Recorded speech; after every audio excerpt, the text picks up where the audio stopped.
जय हिंद दोस्तों, वंदे मातरम। और 4 मई दीदी गई। तो दीदी चुनाव तो हार गई थी, फिर उन्होंने कहा कि मैं इस्तीफ़ा नहीं दूंगी। बीजेपी से नहीं लड़ रही थी, इलेक्शन कमीशन से लड़ रही थी, चुनाव आयोग से लड़ रही थी।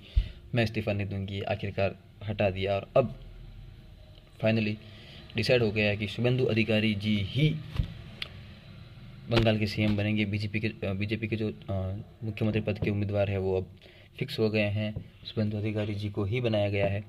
मुझे लग रहा था कि जैसा कि बीजेपी का रिकॉर्ड रहा है, वो ये कोई पपेट सीएम बनाएंगे। उन्होंने किया नहीं है। चलो, भगवान का शुक्रिया भगवान का लाख लाख धन्यवाद है कि बीजेपी ने इस बार कोई चाल नहीं चली। मिशन अपना चाणक्यपनी दिखाया नहीं है कि उन्होंने बताया नहीं कि मुझे नहीं नहीं डिसाइड किया कि ठीक है, शुभेंदु अधिकारी जी नरेंद्र दीदी को 2 जगह से हराया, 2 बार हराया। एक्चुअल में कहते 3 बार हरा चुके हैं वो। इस बार 2 जगह से, और पिछली बार नंदीग्राम से। इस बार नंदीग्राम और भवानीपुर दोनों से। तो शुभेंदु अधिकारी जी का सीएम बनना फिक्स था, बन गए हैं। ये होना था जो हो गया। अब आगे क्या? अब मैटर ये करेगा कि शुभेंदु अधिकारी जी आगे काम करते कैसे हैं, कैसे वो लॉ एंड ऑर्डर को ठीक करते हैं। सबसे पहले जो ये रोहिंग्या आए हुए हैं, ये बांग्लादेशी भिकमंगू आए हुए हैं, बांग्लादेशी कंगाल आए हुए हैं, इन सबको बाहर निकालना है। रेप के जो आरोपी है, जो मर्डर करते हैं, उनके जो आरोपी है, ये जो टीएमसी की गुर्दा गैंग है, मुर्दा गैंग नहीं, गुर्दा गैंग जिसे मैं कहता हूँ, उन पर क्या ये करते हैं, क्या एक्शन ली जाती है, वो बहुत ज़्यादा मैटर करेगा। सबसे पहले तो जो इन्वेस्टमेंट, पिछले 12-13 सालों से रुका हुआ है इन्वेस्टमेंट। टाटा ने अपना जो फाइनेंशियल जो हब बनाने की कोशिश की थी, टाटा ने अपना इन्वेस्टमेंट प्लान बनाने की कोशिश की थी, नैनो का जो मैन्युफैक्चरिंग यूनिट बनाने की कोशिश की थी रतन टाटा जी ने, वो जो वापस चला गया। उसके बाद जो दिक्कतें आई, या और भी बहुत सारी, जो सोने की चिड़िया थी वेस्ट बंगाल, या फिर बंगाल ओवरऑल कह सकते हैं हम, जो डेल्टा एरिया है पूरा, सुंदरबन का वन है वहाँ पे, इतना शानदार जगह है। उसको जो वाट लगाई दीदी ने, जो फैंटास्टिक वाट लगाई, मैं सरकाज़म के मूड में कह रहा हूँ कि जो वाट लगाई, उसको पहले रिकवर करना पड़ेगा। जैसे कोई बच्चा होता है, किसी कोई व्यक्ति है, उसका एक्सीडेंट हो गया और फिर वो चाहता है कि मुझे बॉडी बिल्डिंग करनी है, तो उसको सबसे पहले तो उस एक्सीडेंट से जो नुकसान हुआ उससे रिकवर करना पड़ेगा। पहले वो रिकवर करेगा 1-2 महीने, फिर रिकवर करने के बाद फिर वो ऊंचाइयाँ छुएगा। यहाँ से मुझे लगता है कि 1 आध साल तो लगभग, जैसे योगी जी को लगा था यूपी में, इनके जो घुसपैठे नहीं रहे यूपी में जो गुंडे थे, जो गुंडागर्दी थी, जो गुरु के गैंग थे, अतीक अहमद के हो गया, फिर जो बिहार के सिवान के जो महान योद्धा शहाबुद्दीन उनकी जो गैंग थी, उस गैंग का सफाया करने में जो समय लगा था योगी जी को, वो शायद यहाँ पर शुभेंदु जी को भी लग सकता है। बट शुभेंदु जी का सीएम बनना, या फिर बंगाल में बीजेपी का आना, it's definitely a very very big move. मैं कह सकता हूँ कि मतलब 2014 में जब मोदी जी आए थे, उतना ही बड़ा इम्पैक्ट क्रिएट करेगी। वेस्ट बंगाल में जो 15 सालों से एक टीएमसी है, 15 सालों से तो टीएमसी थी, उससे पहले जो लेफ्ट थी, कम्युनिस्ट गवर्नमेंट थी, उन्होंने जो और बेड़ा गर्क कर रखा था बंगाल का, वो अब शायद सुधर जाए। 2014 में मोदी जी आए और 2017 में योगी जी आए।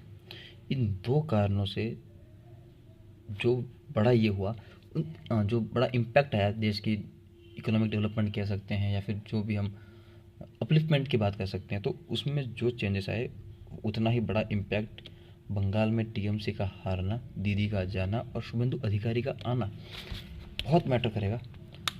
शुभेंदु अधिकारी जी का मैंने सुना अभी 2-4 दिन पहले उनके पीए को मार दिया गया है भिड़ंत में। स्ट्रांग बनना पड़ेगा अगर आपको सच में बंगाल में लंबे समय तक राज करना है। टीएमसी की गुर्दा गैंग से अगर आपको लड़ना है, तो आपको स्ट्रांग बनना ही पड़ेगा। आपको मतलब कुछ करना ही नहीं। जो रेप वाले हैं, मर्डर वाले हैं, इनका सीधा एनकाउंटर पेश कीजिए। आप सबसे पहली चीज़ एनकाउंटर, 2-4 लोगों का एनकाउंटर कीजिए, 100 लोगों को जेल में डालिए, वापस 2-4 लोगों को एनकाउंटर कीजिए। एनकाउंटर से जो डर फैलेगा इन दंगाइयों में, इन टीएमसी के वर्कर्स में, इन टीएमसी के गुंडों में, तभी जाके कहीं आप डेवलपमेंट करा सकते हो। और जैसे कि मैं देख रहा था, शुभेंदु अधिकारी जी ने कहा कि मैं मैनिफेस्टो में लिखी हुई हर एक चीज़, हर एक बात को फिक्स करूँगा, हर एक चीज़ को लागू करूँगा। अगर वहाँ पर ये जो हॉस्पिटल वाली योजनाएं हैं, आयुष्मान कार्ड योजना है, ये लागू हो जाती है, फिर दूसरे जो जितने भी केंद्र सरकार की पॉलिसी है, वो भी अगर लागू हो जाती है बंगाल में, जो कि दीदी ने अब तक लागू होने दी नहीं थी। अगली बार जब चुनाव होंगे, मुझे ऐसा लगता है कि जब 2026 चल रहा है, 31 में जब चुनाव होंगे, तब आई थिंक 250 के पार भी कर सकती है बीजेपी। और ये चेंजेस लाना बहुत इंपॉर्टेंट है। इकोनॉमिक डेवलपमेंट, अब पोर्ट को दुरुस्त किए। बंगाल के पास इतना बड़ा है यार, हावड़ा कोलकाता ब्रिज है, कोलकाता पोर्ट है। अगर आप कोलकाता पोर्ट को ही अच्छे से डेवलप कर लो तो भी आप डेवलपमेंट करा सकते हो, तो भी आप कितना सारा ये कर सकते हो यार। आप मतलब राजस्थान जहाँ पे सी बॉर्डर लगती ही नहीं है, वहाँ पे हम लोग ड्राइव पोर्ट का निर्माण कर रहे हैं। ड्राइव पोर्ट सोचिए, जहाँ तो बंगाल में तो पोर्ट का लग रहा है, पोर्ट है, सी बॉर्डर लगती है, इतनी बड़ी सी बॉर्डर है, आप आराम से ट्रेड कर सकते हो। मतलब अगर आपको मुंबई भेजना है तो आप वाया सी रूट से भी भेज सकते हो सामान। और मतलब डेवलपमेंट के नाम पर आप बहुत कुछ कर सकते हो अगर आप करना चाहो तो।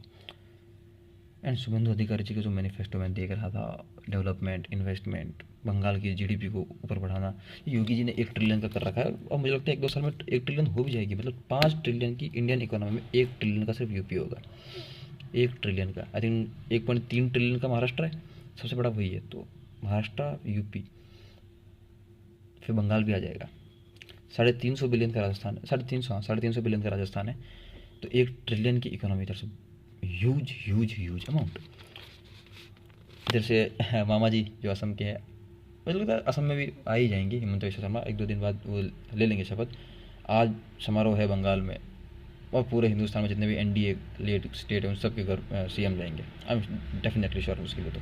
और बहुत भव्य, इतना भव्य आयोजन किया जाएगा, और होना भी चाहिए यार। इतनी बड़ी, अगर आप इतनी बड़ी विक्ट्री ले रहे हो तो भव्य आयोजन करना कोई ये बड़ी बात नहीं, करना भी चाहिए डेफिनेटली। अब देखते हैं क्या करते हैं योगी गवर्नमेंट या फिर अब शुभेंदु जी की जो गवर्नमेंट है। मेरी नज़र रहेगी एक आँख, मेरी आँख हमेशा मतलब एक अलग सा मोटिवेशन मिलता है, एक अलग सा खुशी मिलती है यार। नहीं ठीक है, मेरा एक दोस्त है, वो दोस्त कहता है कि मणिपुर जल रहा है, मणिपुर जल रहा है, भाई मणिपुर में भी करेंगे। लेकिन पहले बंगाल को सुधारना बहुत ज़रूरी था। मैं तो देखा, कल शाम को देखा मैंने कि भाई साहब शुभेंदु अधिकारी सीएम बन गए। मैंने कहा अच्छा हुआ बीजेपी ने कोई मास्टर स्ट्रोक नहीं खेला और इनको बनाया बनाया नहीं, किसी ऐसे एरे गहरे को कहीं से उठा के हाँ एक महिला बनाते हैं या फिर दलित को बना देते हैं। नहीं नहीं, बंगाल में हम मुसलमान किसी मुख्य व्यक्ति को मुख्यमंत्री बना देते हैं। शुभेंदु अधिकारी जी आप थोड़ा सा देखिए कि आपको अध्यक्ष बना देते हैं हम बीजेपी का। ऐसा कुछ नहीं, कांड नहीं किया। शुभेंदु अधिकारी जी डिजर्व करते थे, उनको सीएम बना दिया है। अब देखते हैं वो अपने पास पोर्टफोलियो कौन से रखते हैं और फिर क्या डेवलपमेंट कराते हैं। मैं आई एम डेफिनेटली श्योर कि पहला 1 साल तो उनको सफाई में ही लगेगा। पैरेलली करो, सफाई भी करो और बिल्डिंग बना दो जो। Let's see.